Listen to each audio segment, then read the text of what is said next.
Once a small coupe, Kia's Proceed is these days a small estate, but a very stylish one. It sells alongside the brand's Ceed Sportswagen estate, but offers swoopier shooting brake styling to create a fastback look, with that want one factor. The brand promises that the drive dynamics will match the aesthetic promise too. Let's check out the revised version.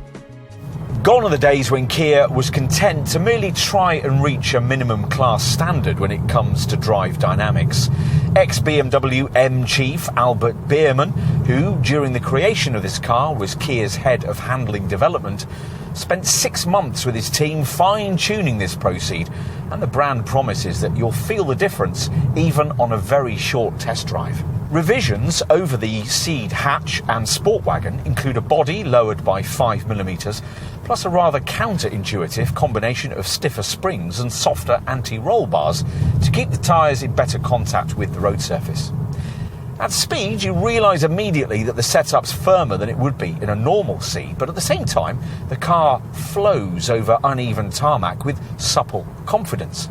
And when the road turns twisty, the consistent and relatively feelsome steering delivers enough feedback to encourage a more aggressive driving style, should that be appropriate.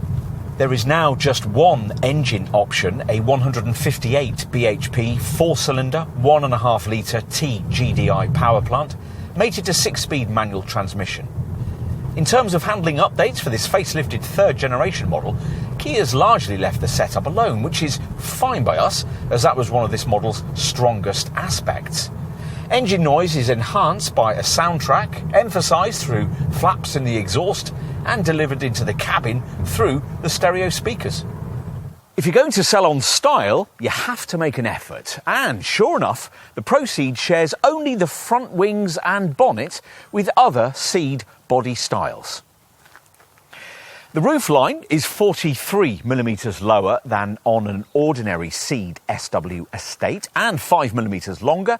Plus the windscreen is 1.5 degrees more steeply raked and the rear window is slanted 65 degrees off the vertical. Plus you get smart 17-inch wheels. This improved model gains visual changes at the front end, including grille changes and a revised headlamp design, all in line with the improvements made to the rest of the Ceed range, but it still features more aggressive front bumper styling than you'd see on any ordinary Ceed.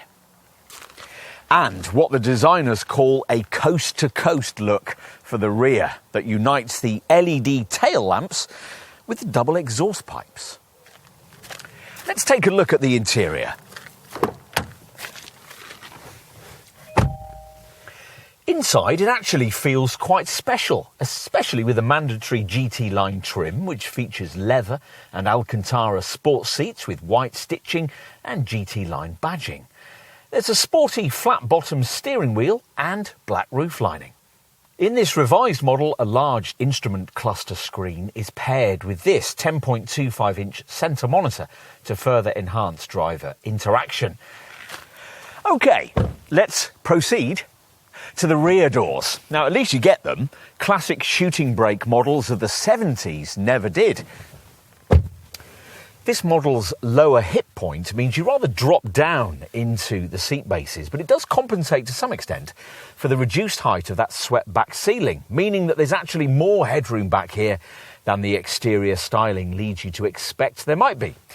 Even so, those of basketball playing stature still won't thank you much for a lift home. The figures suggest that the roof height available has fallen from 940mm in a Ceed hatch to 890mm here. Legroom space is reduced too, down from 720mm in the hatch to 670 in this shooting brake model. We still reckon, though, that one 6-footer could just about sit behind another in reasonable comfort thanks to these scalloped seat backs. We'll finish, as usual, with a look at the boot. Now, this 594-litre cargo area, which is 50% bigger than that of a standard Ceed hatch, actually offers more space than you'd get from conventionally styled compact estates of this kind.